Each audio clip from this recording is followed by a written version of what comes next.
dəvətnamə gəlib. Gənə toya çağırıblar bizi. Bu da səslər. Sən qurban ol.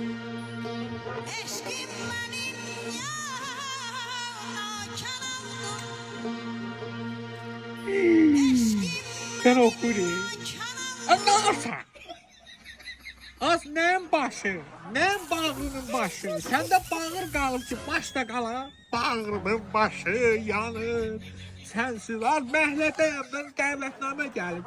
Gözü aydın. Hazırla 100 manat. Siyaha 200 manat sənin çındır paltarın. Mən də həmişəki kimi 30 ildir giyindim kəsim şalvardan gedirik toya. Ne de karama şeydi. Bu ne kaçtınız da?